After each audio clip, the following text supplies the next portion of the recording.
deep in the wilderness of Maine. For more than 30 years, 3 women ran what seemed to be a religious sanctuary. Spiritual healing was sought by 600 women. Fewer than half of them ever made it back home. Those who did return came back changed. So disturbing was the testimony from one survivor in the Maine State Archives that authorities refused to make it public for over a century. Tonight, what really happened behind the stone walls of the Convent of Eternal Tears is revealed by us. Before we continue with the story of the Convent of Eternal Tears, know that this channel isn't for everyone. Only the bravest souls who dare to uncover the darkest chapters of American history should join us.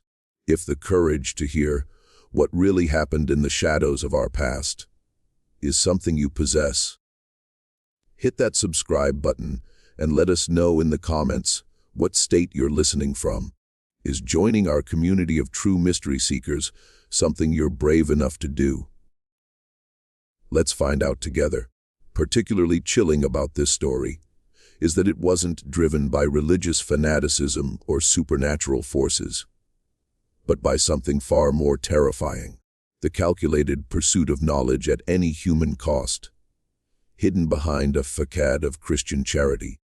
Still part of Massachusetts in the late 18th century, the District of Maine was a wilderness territory where isolated communities struggled to survive harsh winters and even harsher realities. A trading post for lumber merchants and fishermen brave enough to navigate the treacherous Atlantic waters was the coastal town of Millbridge. Its population, barely 300 souls, lay a parcel of land that would become synonymous with unspeakable horrors, 15 miles inland through dense forest marked only by Native American hunting trails. On a gray October morning in 1798, the Ashford women arrived in Millbridge. Their horse-drawn wagon, loaded with mysterious crates and medical supplies, drew curious glances from the townspeople. With the bearing of European nobility, Mother Superior Agatha Ashford stepped down from the wagon.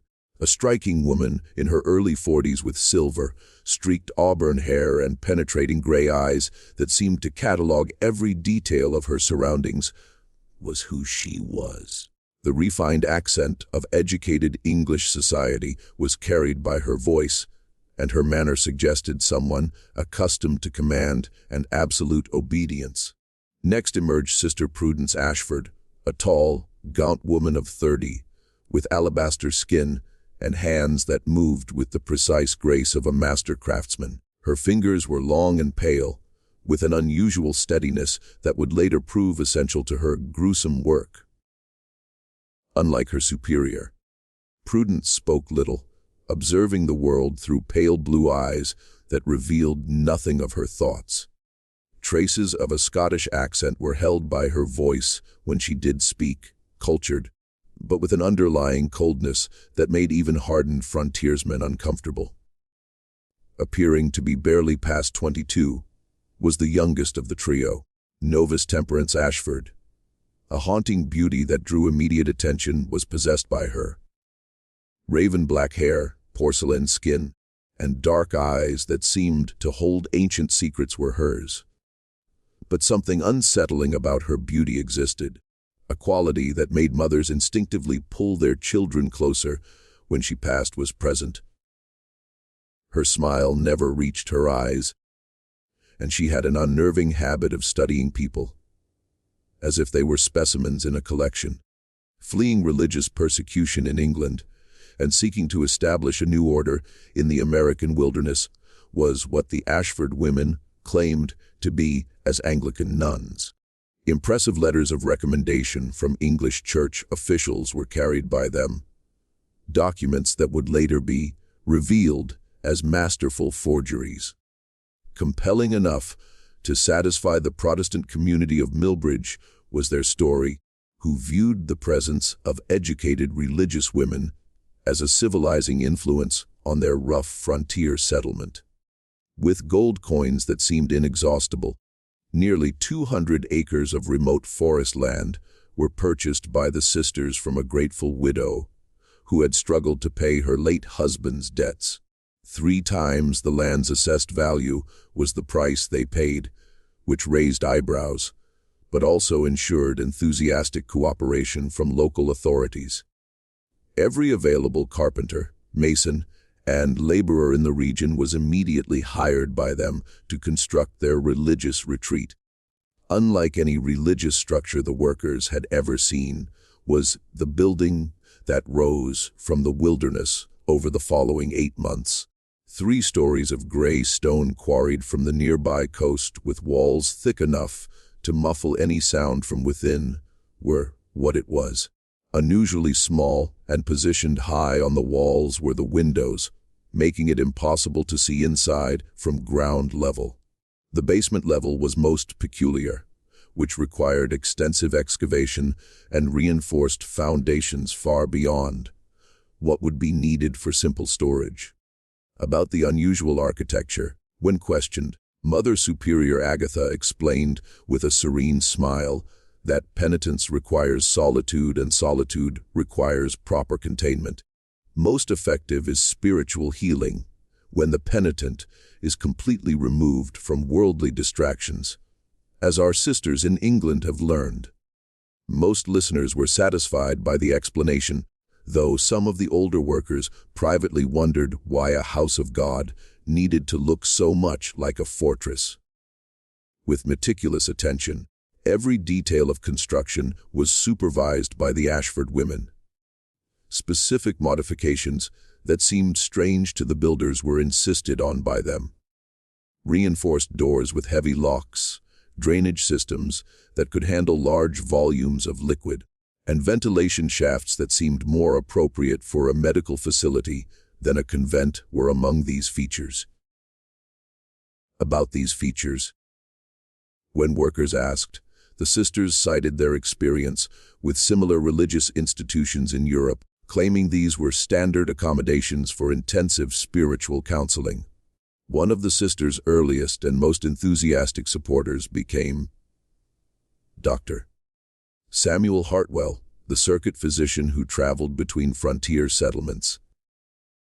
A man in his 50s with a reputation for progressive medical thinking, Dr. Hartwell was immediately impressed by the sisters' apparent knowledge of feminine psychology and mental disorders. Amazed by their sophisticated understanding of conditions that most physicians barely recognized, was he during their first meeting. Remarkable insight into the nature of feminine hysteria and melancholia is possessed by the sisters, he wrote in his journal. While unconventional, their methods are based on sound medical principles that I fear are decades ahead of current American practice. Techniques for addressing the root causes of mental disturbance, rather than merely treating symptoms, are spoken of by them. The private conversation he had with Mother Superior Agatha about the financial arrangements for their collaboration was what Dr. Hartwell didn't record in his official journal. A substantial monthly payment and access to detailed case studies that could advance his own medical career would be received by Dr. Hartwell in exchange for referring difficult cases to the convent and providing medical supplies through his connections. For a physician struggling to make a living on the frontier, it was an offer too valuable to refuse.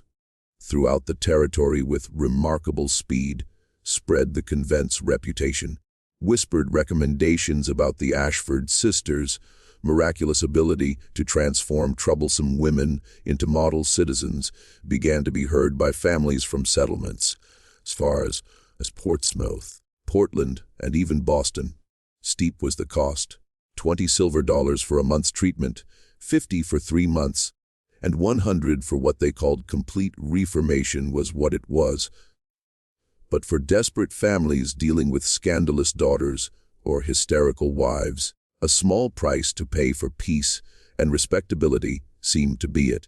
The social anxieties of early 19th century America were reflected in the types of women sent to the convent of eternal tears.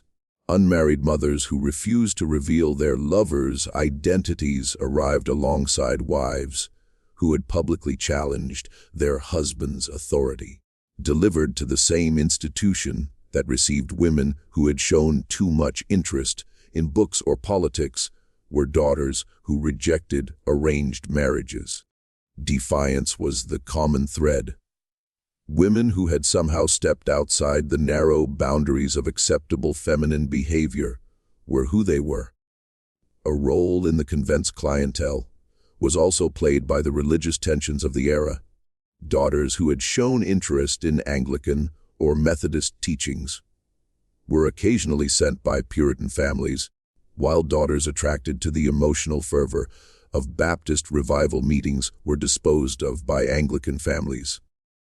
With equal enthusiasm, all denominations were accepted by the Ashford sisters, claiming their methods transcended sectarian differences through the universal power of Christian discipline. On a bitter February night in 1803 came the first indication that something was fundamentally wrong at the Convent of Eternal Tears, when young Thomas Brewster was hunting in the forest surrounding the mysterious institution. A wounded deer had been tracked by the 20-year-old trapper for hours through the snow-laden wilderness when unusual sounds drew his attention toward the stone building that loomed dark against the winter sky. Every natural sound was known by Thomas, who had grown up in these woods.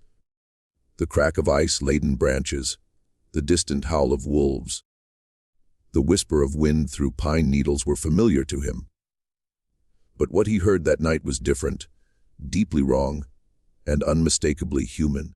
Through the snow, heavy air came screaming that rose and fell in waves, sometimes dying to desperate whimpers before exploding again into raw, primal shrieks of agony that made his blood freeze in his veins. Abandoning his wounded prey, Thomas crept closer to the convent, his heart pounding as the terrible sounds continued. From the outside, the building appeared completely dark. But as he circled toward the rear, a faint glow emanating from basement windows that were partially hidden by snow drifts was noticed by him. As he approached, the screaming grew louder, and with it came other sounds, the clink of metal instruments, urgent whispered conversations, and something that sounded disturbingly like sawing. A scene that would haunt him for the rest of his life was glimpsed by Thomas through a partially frosted basement window. What could only be described as a surgical theater was what the basement had been converted into, brilliantly illuminated by dozens of oil lamps and candles that cast dancing shadows on the stone walls. With leather restraints, a woman was secured to a wooden table, her head held immobile by a metal apparatus that looked more like a torture device than medical equipment. Over the restrained woman stood Sister Prudence, her usually pale face flushed with concentration as she manipulated what appeared to be a long, thin metal rod. Partially shaved was the patient's head, revealing pale scalp marked with dark lines drawn in ink. Most horrifying of all, clearly there was an opening in the woman's skull. The gleam of exposed bone and something darker underneath was what Thomas could see, which he realized with sick horror was brain tissue. With terror and pain, the screaming woman's eyes were wide, but the clinical detachment of her tormentors was what made the scene even more nightmarish. Nearby stood Mother Superior Agatha with a notebook, calmly recording observations as if she were documenting a routine medical procedure. Additional instruments were held by Novus Temperance, passing them to Sister Prudence with the practiced efficiency of an experienced surgical assistant. In frozen horror, Thomas watched as Sister Prudence inserted the metal rod deeper into the woman's skull. A crescendo that seemed to shake the very stones of the building was reached by the screaming, then suddenly cut off as the patient lost consciousness. With methodical precision, the sisters continued working, apparently untroubled by the fact that their patient was no longer responsive to their ministrations. unable to witness any more. Thomas fled into the night, stumbling through snowdrifts in blind panic. Into his memory burned itself the image of that basement chamber, the casual efficiency of the procedures, the scientific detachment of the perpetrators, and most terrifying of all, the realization that this was clearly not the first time. Within those stone walls, such horrors had clearly occurred before. The next morning when Thomas reached town, he burst into his father's blacksmith shop, babbling about torture chambers and brain surgery with such frantic intensity that his father feared the boy had suffered a mental breakdown. With growing alarm, the elder Brewster, a practical man who valued community stability above all else, listened as his son described scenes that seemed to belong in Gothic novels rather than a respectable religious institution. "Thomas," his father said carefully, "alone in a blizzard in the dark you were hunting after tracking a wounded animal for hours. Terrible tricks can be played by the mind under such circumstances. A medical procedure of some kind was perhaps what you saw. Various feminine ailments that require intimate intervention are known to be treated by the sisters. But too detailed and too specific to be dismissed as hallucination or misunderstanding was Thomas's description. The layout of the basement chamber, the specific instruments he had observed, and most convincingly, the clinical manner in which the procedures were being conducted could be described by him. The random violence of madness wasn't this, but something far more sinister, systematic, methodical, and clearly practiced. To consult with Deacon Morrison, the town's most respected citizen and unofficial moral authority, was decided by the elder Brewster, a cautious man who had built his reputation on careful judgment and community harmony. Was Morrison. For 5 years, model citizens had been the Ashford sisters, contributing generously to local charities and maintaining perfect decorum in their rare public appearances. More importantly, several prominent families currently had daughters and wives receiving treatment at the convent. Extremely careful we must be, Deacon Morrison warned after hearing Thomas's account. Reputations could be destroyed and our community torn apart by accusations of this nature. Common criminals are not these women, but respected women of God. A reasonable explanation for what the boy thinks he saw must exist. However, too responsible to ignore such serious allegations entirely was the deacon. A discreet inquiry was agreed to be made by him, visiting the convent the following week under the pretense of discussing a church fundraising event that would require the sisters' participation. In the convent's austere parlor, Mother Superior Agatha received him, a sparsely furnished room dominated by a large wooden crucifix and religious paintings that seemed to watch visitors with judgmental eyes. Perfectly gracious and composed was her manner, showing no sign of anxiety or guilt as she served tea, and inquired about his family's health with apparent genuine concern.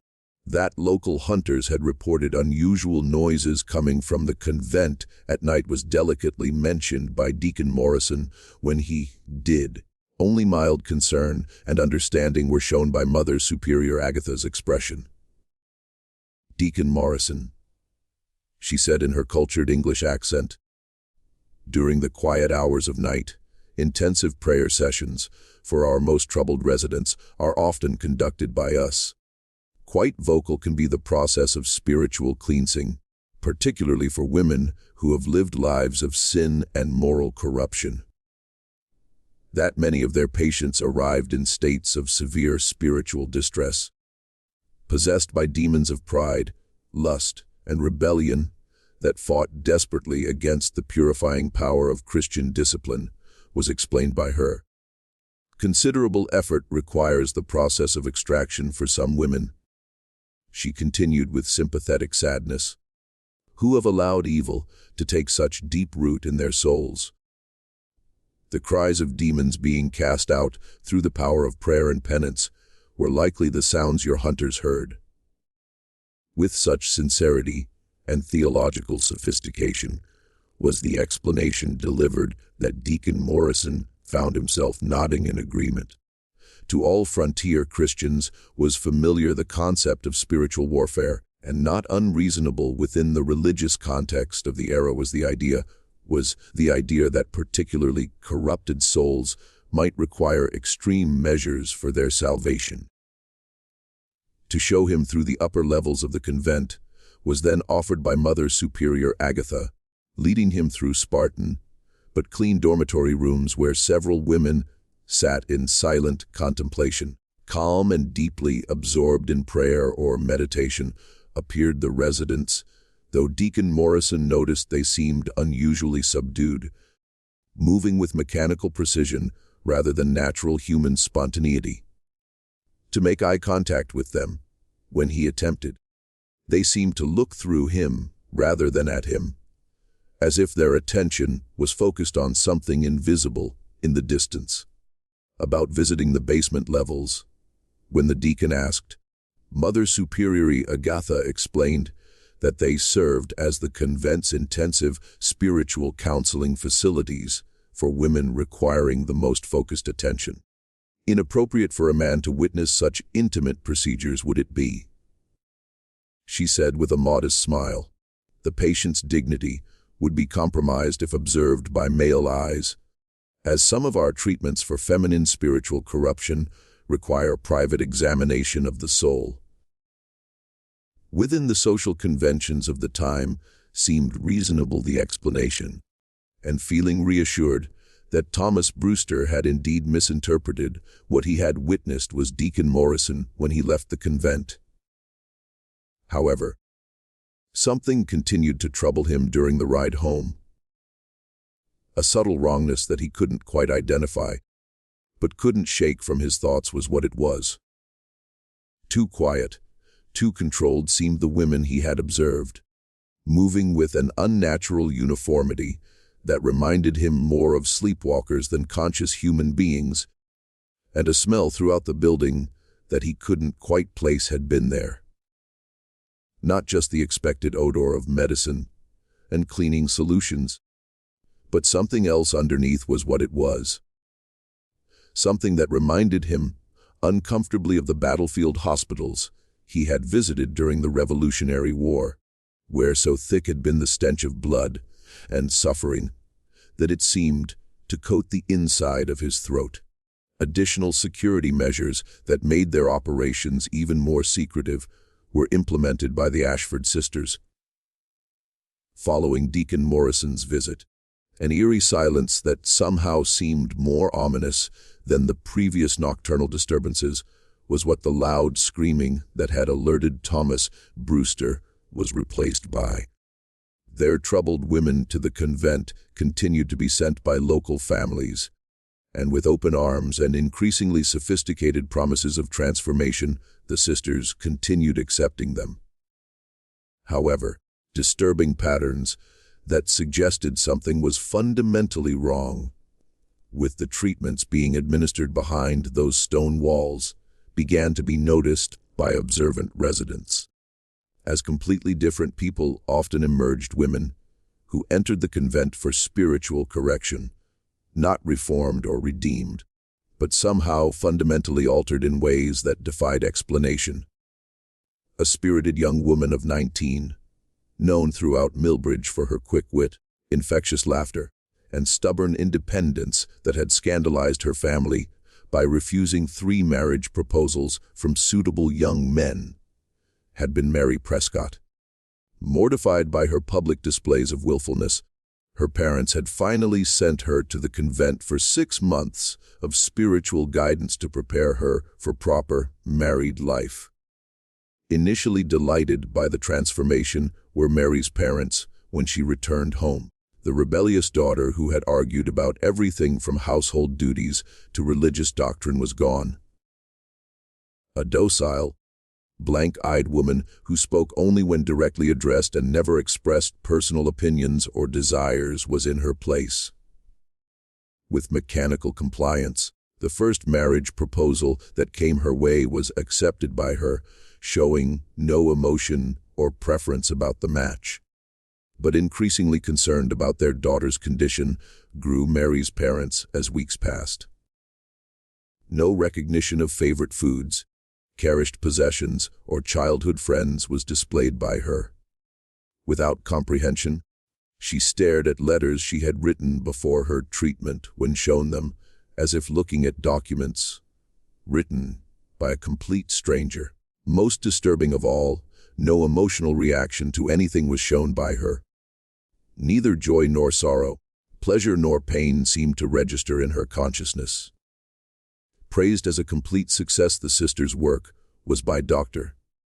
Hartwell when consulted about Mary's condition. Cured of the mental defects that made her unsuitable for marriage and motherhood has been the patient, he declared confidently. Completely eliminated through proper spiritual discipline has been the rebellious spirit that caused her family such distress. However, details that troubled her deeply were noticed by Mary's mother. Unusual scars on her scalp were borne by her daughter, partially hidden by her hair, but visible during washing and brushing, a pattern that suggested some kind of deliberate procedure rather than accidental injury was formed by the scars. About them, when questioned, no memory of how they had been acquired was shown by Mary, stating simply that she remembered nothing about her time at the convent, except praying very hard to become a better woman. With increasing frequency, occurred similar transformations as the convent's reputation spread throughout New England. For treatment of melancholia, following the death of her infant son, was sent Hannah Morse, returning home after 3 months as an unnaturally cheerful woman who claimed to have no memory of ever having a child. No recognition or emotional response was displayed by her when shown the baby's clothing and toys, as if that entire chapter of her life had been completely erased from her memory. Perhaps the most disturbing was Elizabeth Thornton's case, for hysteria had been committed to the convent the merchant's wife, after publicly accusing her husband of adultery and demanding a divorce. Scandalous behavior that threatened both families' social standing. When she returned after 4 months of treatment, not only did she retract her accusations, but she insisted she had never made them. More troubling still, no memory of the events that had led to her commitment seemed to have by her, describing her marriage as perfectly happy and her husband as beyond reproach. Also concerning was Elizabeth's physical condition. Severe headaches that left her bedridden for days at a time were complained of by her, and that she often seemed confused about basic information was noticed by family members, forgetting the names of longtime friends, becoming lost in familiar neighborhoods, and struggling with simple tasks that had once been second nature to her. Like the other reformed women, mysterious scars on her scalp were borne by her, and no memory of how they had been acquired was claimed. Of the Ashford methods continued his enthusiastic endorsement by Dr. Hartwell, though his own behavior grew increasingly erratic as the years passed. Heavily began drinking the once respected physician and often spoke in rambling monologues about advancing medical science and necessary sacrifices for the greater good of humanity. A man wrestling with his conscience while justifying increasingly horrific actions is revealed by his journal entries from this period, discovered after his death. Every principle of medical ethics I was taught is challenged by the procedures I have witnessed. Yet undeniable are the results. What European physicians only theorize about has been achieved by the sisters: the ability to alter personality, suppress specific memories, and modify behavior through direct surgical intervention in the brain.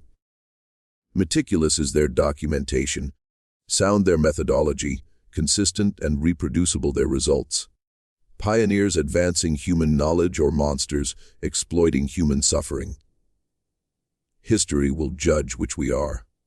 Dramatically during this period, intensified the flow of correspondence between the convent and various European medical institutions. The volume of packages and letters bearing foreign addresses couldn't help but be noticed by local postal workers, those sworn to confidentiality through generous payments. Regular shipments of medical texts, surgical instruments, and chemical compounds were being received by the Ashford sisters, while detailed reports and what appeared to be preserved biological specimens were being sent out. Monthly trips to Portland and Boston began to be made by Mother Superior Agatha, always returning with crates of supplies and equipment that required careful handling. That the convent was pioneering revolutionary treatments for feminine mental disorders was explained to curious locals by her, combining traditional spiritual healing with the latest advances in European medical science. Plausible to a community that valued both religious faith and scientific progress seemed these explanations, given her cultured manner and obvious education. But deeply suspicious of the changes they observed in the convent's patients remained some residents. Martha Goodwin, whose daughter Rebecca had undergone treatment and returned fundamentally altered, began quietly questioning other families about their experiences. A disturbing pattern was discovered by her. Anything about their time at the convent, except fragments of prayers and religious instruction, could be remembered by none of the women who had received intensive treatment in the basement facilities. Another troubling fact was revealed by Martha's investigation. From the convent, et al. Had simply never returned several women about their missing daughters or wives. When families inquired, the Ashford sisters claimed these women had experienced such profound spiritual awakening that they had chosen to remain as permanent residents, dedicating their lives to prayer and service. However, politely but firmly turned away were families who requested to visit these supposed residents, told that the women had taken strict vows of silence and seclusion that prohibited any contact with their former lives. When Martha learned that the convent was accepting women from increasingly distant locations, the mystery deepened. Their most problematic daughters, to the remote main institution, were being sent by wealthy families from New York, Philadelphia, and even Charleston, apparently willing to pay substantial sums and travel great distances for the promise of complete behavioral transformation. Accordingly had risen the fees. Up to $500 for what they termed comprehensive reformation was now charged by the sisters, a process that typically required 6 months and guaranteed permanent elimination of all undesirable traits and tendencies. As recognized authorities on feminine mental disorders throughout the medical communities of both America and Europe had established themselves, the Ashford sisters, as the convent entered its second decade of operation. Attention from some of the most prominent physicians and researchers of the era was attracted by their carefully crafted reputation. Men who were fascinated by the detailed case studies and remarkable success rates documented in the sisters' regular correspondence with medical institutions. One of their most dedicated correspondents became Dr. Jonathan Whitmore of Harvard Medical School, maintaining a regular exchange of letters that lasted for over 15 years. In his communications preserved in the Harvard archives, amazement at the sophistication of their research was expressed by him. Anything I have encountered in contemporary European literature is surpassed by your documentation of behavioral modification techniques. A level of understanding that our profession will not achieve for decades is suggested by the precision with which you correlate specific physical interventions with predictable personality changes. What Dr. Whitmore didn't realize was that he was reading clinical descriptions of procedures that would later be recognized as primitive forms of lobotomy, trepanation, and systematic brain damage. A sophisticated understanding of cranial anatomy and brain function through years of unrestricted experimentation on human subjects had been developed by the Ashford sisters, accumulating knowledge that legitimate researchers could only theorize about based on animal studies and post-mortem examinations. Disturbingly thorough was the sisters' research methodology. Detailed records of each patient's personality traits, behavioral patterns, and psychological characteristics before treatment were maintained by them. Then every aspect of their experimental procedures was documented with scientific precision. Changes in memory, personality, cognitive function, and behavior were tracked by post-treatment observations with the same meticulous attention to detail that characterized legitimate medical research. Significantly during this period evolved their surgical techniques. Remarkably skilled at what she termed targeted cranial intervention, had become Sister Prudence, developing methods for accessing specific regions of the brain through carefully calculated entry points. Various approaches to different brain structures with precise measurements and angles were shown by her detailed anatomical drawings, discovered decades later, demonstrating sophisticated understanding of cranial anatomy. With clinical detachment that made them even more horrifying were conducted the procedures themselves. Typically sedated with laudanum or other opiates were patients, but not enough to eliminate consciousness entirely. Their subjects needed to remain responsive by the sisters so they could monitor the effects of their interventions in real time. Questions would be asked, commands given, and changes in behavior observed as different brain regions were manipulated with their instruments. Into the group's expert on what they called psychological conditioning and behavioral reconstruction had evolved novus temperans, elaborate protocols for reinforcing the effects of surgical procedures through carefully designed programs of reward and punishment. Sensory manipulation and psychological pressure were developed by her. Controlled nutrition, sleep deprivation, temperature extremes, and social isolation were included in her methods, all calibrated to break down existing personality structures and rebuild them according to desired specifications. The use of various chemical compounds to enhance their experimental results was also pioneered by the sisters. Access to substances that wouldn't be available to mainstream medicine for decades was obtained through their network of medical contacts. Different drug combinations were experimented with by them, documenting their effects on consciousness, memory, and susceptibility to psychological manipulation with the same systematic approach they brought to their surgical work. By 1815, over 400 women through their various treatment programs had been processed by the convent. Detailed statistical records showing success rates that exceeded 90% were maintained by the sisters, though the complete elimination of whatever personality traits or behaviors had prompted a patient's commitment to their care was their definition of success. As failures were recorded women who died during treatment, and their bodies preserved for further study. Dramatically during this period expanded the scope of their operations. What they termed research volunteers began to be accepted by them, typically destitute women with no family connections who were offered food, shelter, and modest compensation in exchange for participating in experimental treatments designed to advance medical understanding of the feminine mind. Test subjects for their most experimental procedures were provided to the sisters by these women, often prostitutes, vagrants, or widows with no means of support. A systematic approach to human experimentation that was both methodical and horrifying is revealed by the documentation from these experiments, later discovered in hidden archives throughout the convent.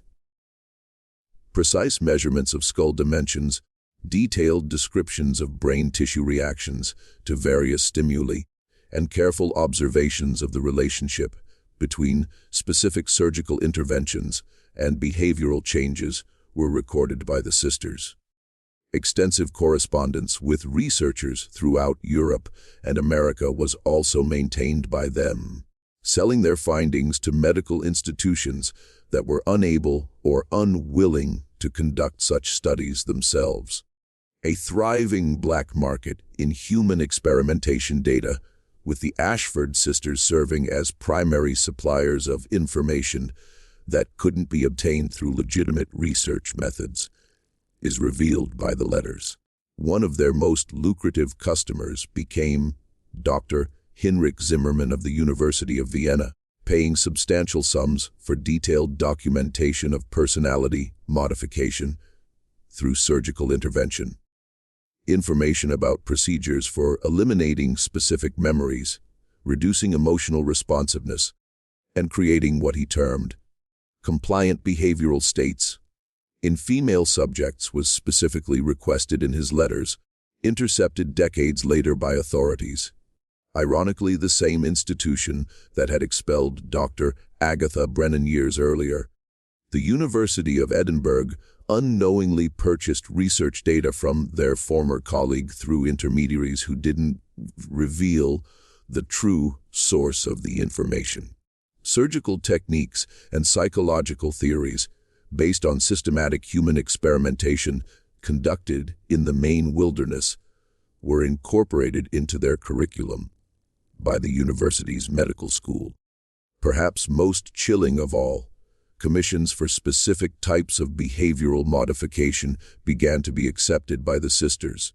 Particular personality changes in their problematic relatives could be requested by wealthy families, eliminating artistic interests, reducing intellectual curiosity, suppressing romantic attachments, or creating perfect domestic compliance.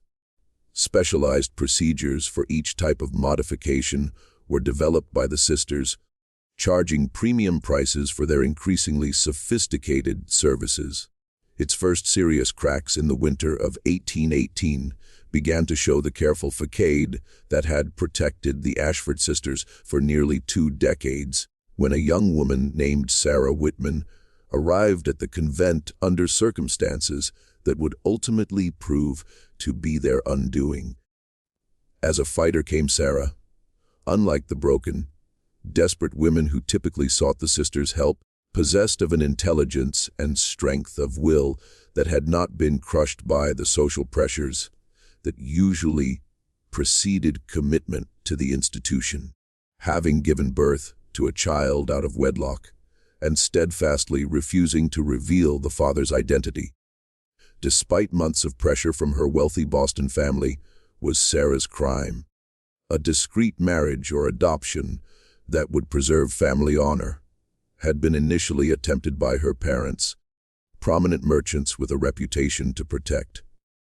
When both options were rejected by Sarah, insisting on her right to keep her child and live independently, mentally unstable was declared by them, and arranged for her commitment to the convent of Eternal Tears. A formidable intellect that had been nurtured by progressive parents until her pregnancy made her an embarrassment, was possessed by Sarah at 24.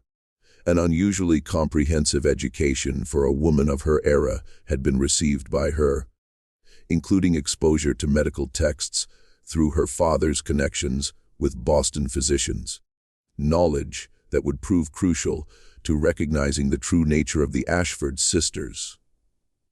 Activities was given to her by this background. That the convent was not what it appeared to be was understood by Sarah from the moment of her arrival. With the mechanical precision of people whose personalities had been fundamentally altered moved the other residents, their responses unnaturally controlled and their eyes disturbingly vacant. Visible scars on their scalps were borne by many, partially concealed by hair that had been allowed to grow back over surgical sites. Most telling of all, clear symptoms of brain damage were displayed by several women's difficulty with speech, memory problems, and personality changes so dramatic they seemed like entirely different people. For what they were allowed her medical knowledge to recognize these symptoms, the results of deliberate surgical intervention in the brain, to the same preliminary examinations that preceded all intensive treatments, was subjected Sarah during her first week at the convent. Detailed measurements of her skull, extensive questioning about her personality traits and behaviors, and physical tests that seemed designed to map her neurological responses rather than assess her spiritual condition. Initially puzzled by Sarah's resistance to their standard conditioning procedures were the Ashford sisters. Already broken by social shame and family rejection, most patients quickly submitted to the convent's authority structure. However, maintained even under increasingly harsh treatment designed to break down her psychological defenses and prepare her for more intensive intervention, was her defiance by Sarah. In solitary confinement for days at a time was placed she, denied adequate food and water, and subjected to hours of psychological abuse designed to destroy her sense of self-worth. Every technique in her arsenal to break Sarah's will was employed by Sister Temperance, the convent's expert in behavioral conditioning, sensory deprivation, temperature extremes, sleep disruption, and constant verbal assault on her character and worth as a human being. Alert and determined to escape remained Sarah through it all. To mentally map the convent's layout, memorize the sisters' routines, and plan her eventual flight to freedom was used by her time in isolation. More importantly, in a makeshift journal written on scraps of paper, with ink made from berry juice and hidden in the seams of her clothing, began to be documented her observations by her. During a violent thunderstorm in March 1819 came Sarah's breakthrough, when flooding in the basement disrupted the convent's normal operations. Forced to relocate equipment and patients to higher floors were the sisters, creating confusion that gave Sarah the opportunity she had been waiting for. Away from her guards slipped she in the chaos of moving materials and managing crisis, and began exploring areas of the building that were normally strictly forbidden to patients. Evidence of procedures that defied comprehension was what she discovered in the basement chambers. Operating tables equipped with restraints designed to immobilize patients completely were contained by the flooded rooms. Collections of surgical instruments, unlike anything used in conventional medicine.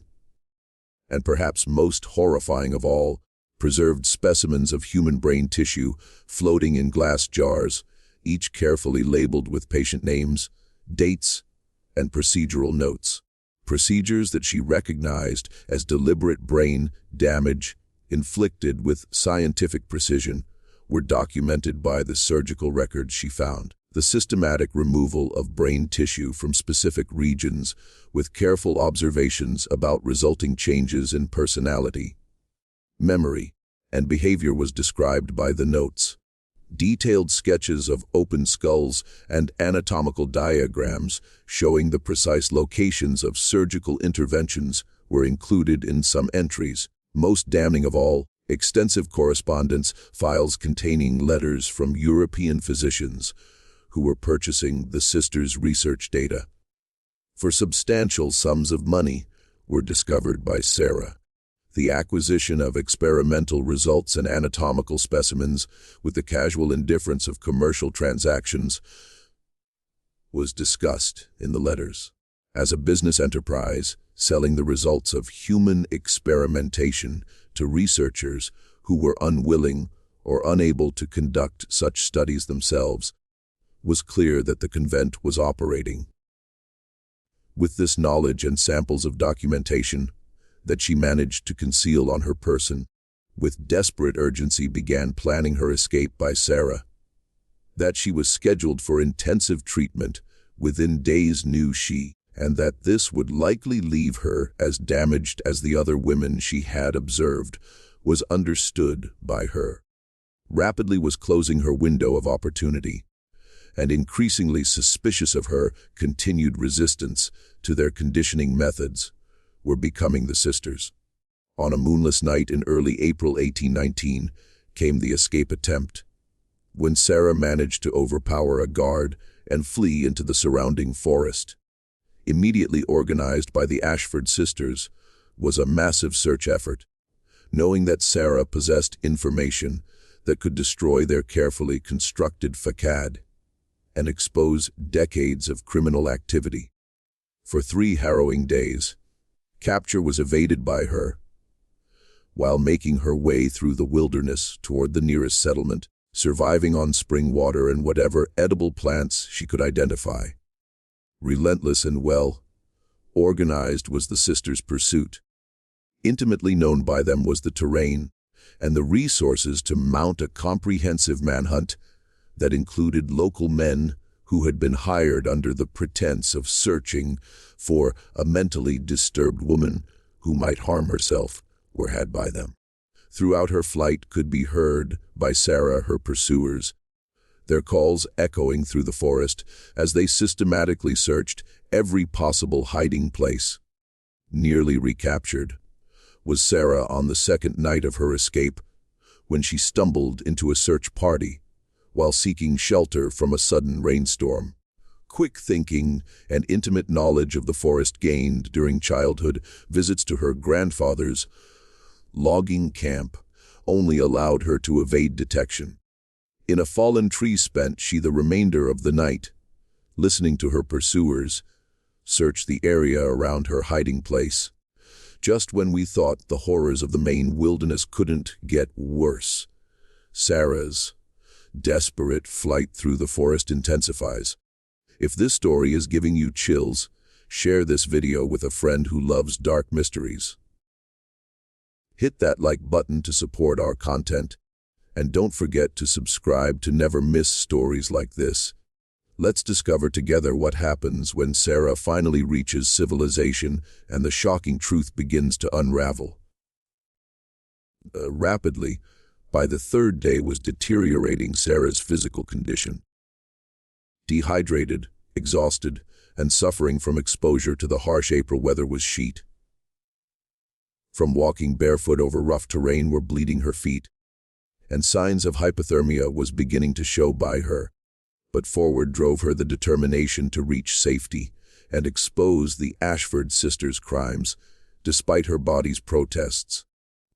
When she encountered a trapper named Joshua Meadows, who was checking his lines in the early morning hours, came the breakthrough. Initially suspicious of this wild-looking woman emerging from the forest, dramatically changed was Joshua's attitude when Sarah began describing specific details about the convent that only someone with inside knowledge could know. Genuine was her desperation, real her injuries, and too detailed and consistent to be the product of mental illness was her story. Food, warm clothing, and most importantly, safe passage to the sheriff's office in Millbridge were provided to Sarah by Joshua.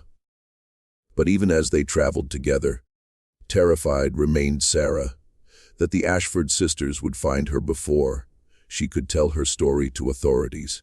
Enough of their operations had been seen by her to know that resources and connections that extended far beyond their isolated convent were had by them.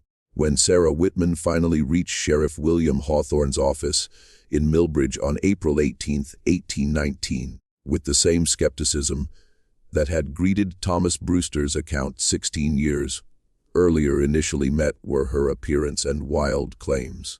Another victim of wilderness exposure and mental breakdown was assumed to be confronted by Sheriff Hawthorne, a practical man who prided himself on level-headed judgment.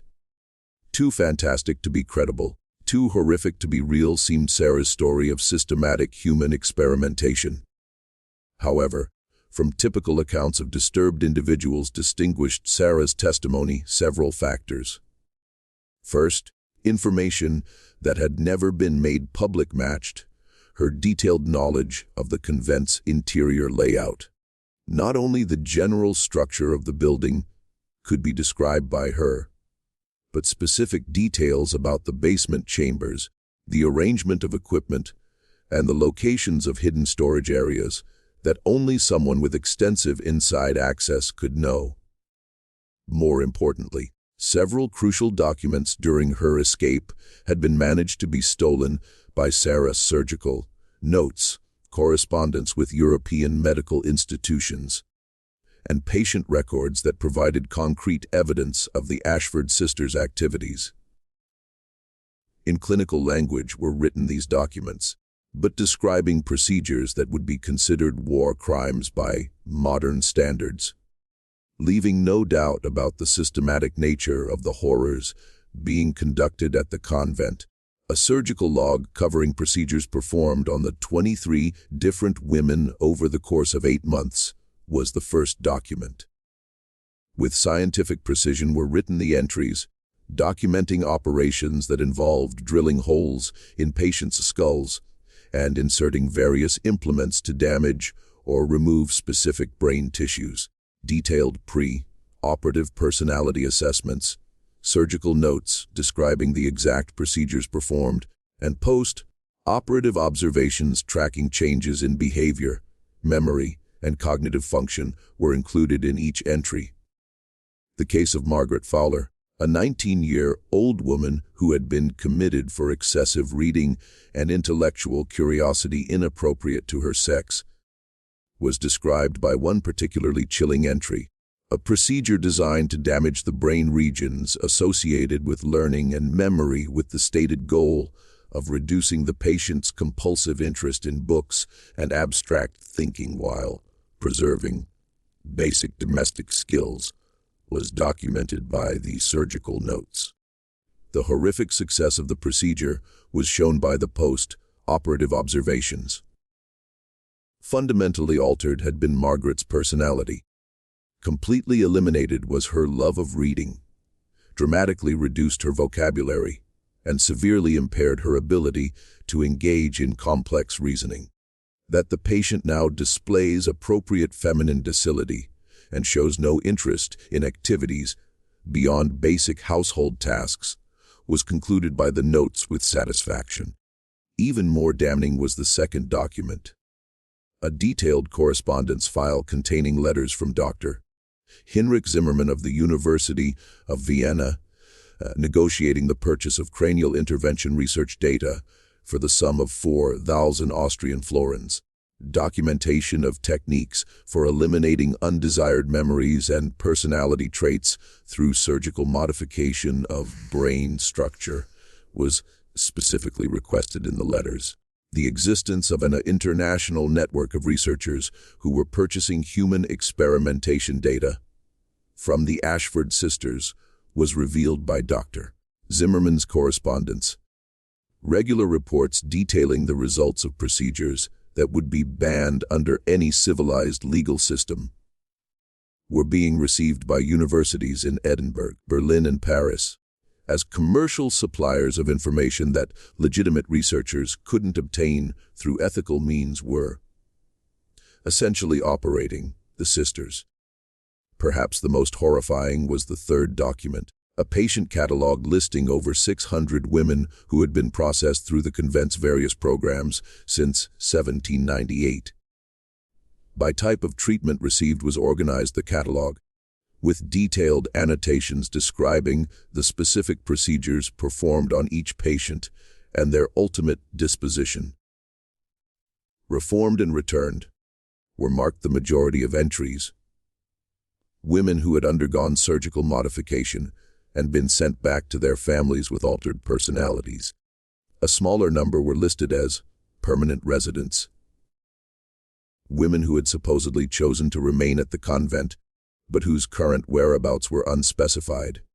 Most troubling of all, simply as expired, were marked nearly 200 entries, women who had died during or shortly after experimental procedures. Crimes that exceeded anything in his experience was realized to be dealing with by Sheriff Hawthorne when confronted with this overwhelming evidence. A raid on the convent was immediately organized by him, Assembling a force of 15 armed men for what he now understood would be far more than a routine arrest. Urgent messages to authorities in Portland and Boston were also sent by the sheriff, requesting assistance from federal marshals who would have jurisdiction over crimes of this magnitude. However, through their network of informants in Millbridge, had been monitoring the situation by the Ashford sisters. Completely abandoned was found the building by the time the raiding party reached the convent on the morning of May 20th, 1819. During the night had vanished the sisters, taking with them most of their portable equipment and documentation, leaving behind only the evidence they couldn't transport. A chamber of horrors that traumatized even the most hardened members of the raiding party was revealed by the search of the abandoned convent. A fully equipped surgical theater with implements specifically designed for cranial procedures was contained by the basement, with hundreds of preserved brain specimens, each labeled with detailed information about the patient from whom it had been removed, and the specific experiments that had been conducted were lined the walls. 47 bodies in various states of preservation, all showing evidence of cranial surgery, were contained by a hidden chamber behind a false wall. In a solution of alcohol and other chemicals had been maintained the bodies, apparently for ongoing study purposes, with detailed information about the procedures that had been performed and the results that had been achieved before death was tagged each corpse. Extensive documentation that had been left behind in the sisters' hasty departure was also discovered by the investigators. Thousands of pages of surgical notes, patient records, and correspondence with medical institutions throughout the world were contained by file cabinets. Staggering was the scope of the operation. For over 20 years had been conducting systematic human experimentation by the sisters, documenting procedures that wouldn't be recognized by mainstream medicine for decades. When confronted with evidence of his complicity in the operation, initially attempted to justify his involvement by claiming he was advancing medical science for the benefit of humanity, was Dr. Samuel Hartwell. Already lost to society were these women, he argued desperately. Unsuitable for normal life made them their conditions, at least to knowledge that will help future generations contributed their suffering. However, when presented with the full scope of the experimentation and the evidence of systematic murder disguised as medical treatment, what appeared to be a complete mental breakdown was suffered by Dr. Hartwell. In his final confession delivered, while under guard in the Millbridge jail, the true identities of the Ashford sisters and the full extent of their criminal background were revealed by him. Actually, Dr. Agatha Brennan, Dr. Prudence Ashford, and Dr. Temperance Ashford, trained physicians who had been expelled from European medical institutions for conducting unauthorized human experiments, were the women known as Mother Superior Agatha, Sister Prudence, and Novice Temperance Ashford. From practicing medicine in Scotland had been banned Dr. Brennan after several patients died during her experimental procedures designed to correct feminine hysteria through surgical intervention. From the University of Edinburgh Medical School had been dismissed Dr. Prudence Ashford after being caught in conducting illegal experiments on asylum patients attempting to map brain function through systematic damage to different cranial regions. Her sister's student in developing psychological conditioning techniques designed to enhance the effects of surgical procedures had been Dr. Temperance Ashford, the youngest of the three. In 1797 had fled Europe the three women and established their false identity as Anglican nuns to provide cover for continuing their research in a location where they would be free from medical oversight or legal constraints. For over 20 years had been spent by them perfecting techniques for modifying human behavior through surgical intervention, accumulating knowledge that legitimate researchers could only dream of obtaining. One of the most extensive criminal investigations in early American history became the manhunt for the escaped Ashford sisters, involving federal marshals, local sheriffs, and even international cooperation with European authorities. However, completely had vanished the three women, leaving behind only the horrific evidence of their 2 decades of systematic human experimentation. That the sisters had maintained multiple escape routes from the convent and had accumulated substantial wealth from their illegal activities was revealed by the investigation. Enormous sums to accounts in Canada, Mexico, and several European countries over the years had been transferred by them, as shown by bank records discovered during the investigation. A fortune that would be worth millions in today's currency exceeded $50,000, the total amount. False identities and safe houses throughout North America and Europe had also been established by the sisters, suggesting they had planned their eventual escape from the beginning of their American operations. That they had been gradually moving equipment and documentation out of the convent for months before Sarah's escape, preparing for the possibility that their activities would eventually be discovered, was indicated by shipping records. The full scope of their criminal enterprise was revealed by the investigation. Over the course of 21 years, more than 600 women through their experimental programs had been processed by the Ashford sisters. Of these, approximately 250 to their families as successfully treated patients had been returned. Though investigation revealed that all showed signs of brain damage, consistent with surgical intervention, another 50 women as choosing to remain at the convent as permanent residents had been reported. Though no trace of these women was ever found, apparently murdered when their conditions made them unsuitable for return to society, had been these patients by the sisters, preserving their bodies for ongoing study and disposing of the remains when preservation was no longer useful. In various states of preservation throughout the convent's hidden chambers were found the remaining 200 women, patients who had died during experimental procedures or had been deliberately killed when their responses to treatment provided valuable research data appeared to be these. That they had been maintained for comparative study over extended periods was suggested by the systematic preservation of these bodies. Evidence of an extensive network of collaborators throughout the medical and academic communities was also uncovered by the investigation. Only one of several physicians who had referred patients to the convent and provided medical supplies in exchange for access to experimental results was Dr. Hartwell.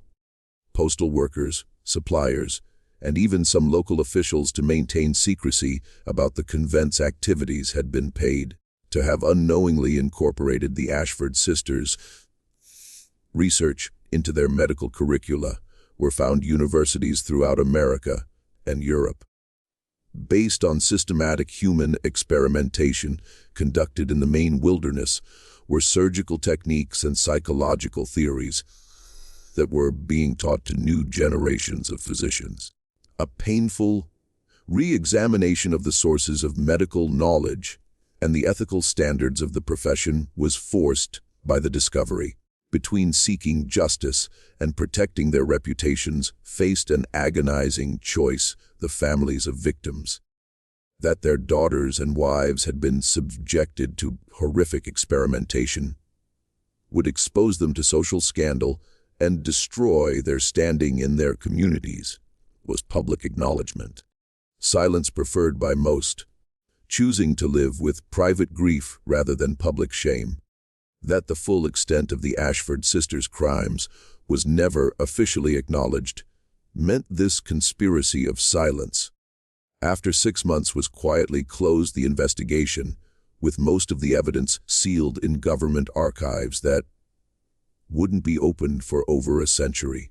That 3 women operating a fraudulent medical facility had fled justice, leaving behind evidence of irregular treatment methods, simply stated the official record. To the ground was eventually burned the convent building by local residents who wanted to erase all trace of what had occurred there. However, preserved was the extensive documentation of the sisters' experiments, and eventually, to medical institutions throughout the world made its way, ironically, to legitimate advances in understanding brain function and psychological disorders contributed research that had been obtained through such horrific means.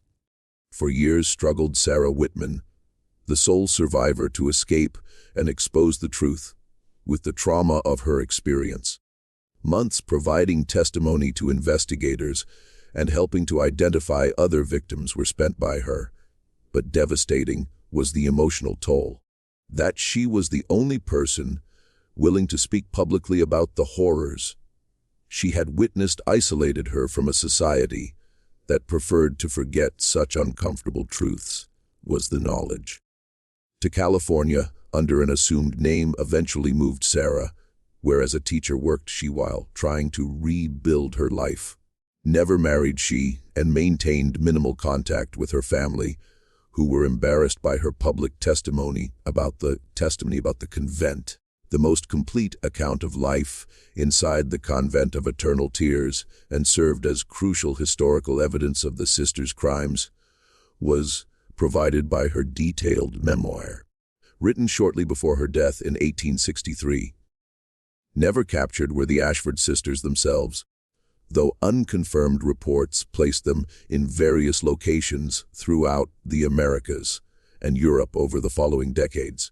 That they continued their work under different identities was believed by some investigators, while suggested by others that they had been killed by associates seeking to eliminate witnesses to their crimes. 3 elderly women operating a private medical facility for wealthy families was described by a reported sighting in Argentina in 1847, but investigation proved inconclusive. From a French physician who claimed to have encountered Dr. Agatha Brennan in Paris in 1856 came the most credible account, under an assumed name as a private physician specializing in nervous disorders in women, using techniques that bore suspicious similarities to the methods documented at the main convent, was working she, according to his report. However, when authorities investigated, already disappeared had the woman, leaving behind only tantalizing hints of her true identity. One of the most systematic and prolonged examples of human experimentation in American history is represented by the case of the Convent of Eternal Tears. Scientific methodology with complete moral bankruptcy was combined by the Ashford sisters, creating a program of research that advanced medical knowledge while destroying hundreds of lives. Techniques and insights that wouldn't be officially recognized by mainstream medicine for decades, but at a human cost that defies comprehension, were revealed by their meticulous documentation. The vulnerability of women in early American society, where social pressures and legal constraints made it possible for 3 criminals to operate with impunity for over 2 decades, was also exposed by the case. How easily noble intentions can mask horrific crimes is revealed by the systematic exploitation of society's most vulnerable members, justified by claims of medical progress and social benefit. Perhaps most disturbing of all, society's willingness to suppress uncomfortable truths, rather than confront the implications of systematic abuse, was demonstrated by the conspiracy of silence that followed the sisters' exposure. That the victims' suffering would be forgotten, and that similar crimes might occur again, was ensured by the families, medical institutions, and government officials who chose secrecy over justice. The terrifying potential of unchecked scientific ambition, combined with social prejudice against vulnerable populations, is shown to us by this mystery. How dangerous knowledge can become when pursued without moral constraints or ethical oversight is revealed by the fact that 3 women could operate a systematic program of human experimentation for over 2 decades with the tacit support of medical professionals and community leaders. What do you think of this story? Could such systematic horrors really have remained hidden for so long in early American society? The evidence suggests that the pursuit of knowledge, when divorced from human compassion and ethical responsibility, can lead to atrocities that challenge our understanding of civilized behavior. Do you believe that similar crimes could occur today, hidden behind facades of respectability and scientific progress? Leave your comment below with your thoughts on this chilling chapter of American history. If you enjoyed this tale and want more dark mysteries like this, subscribe, hit the notification bell, and share with someone who loves uncovering the buried secrets of our past. The shadows of history hold many more truths that powerful people tried to erase forever. See you in the next video, where we'll reveal another dark secret that challenges everything we thought we knew about America.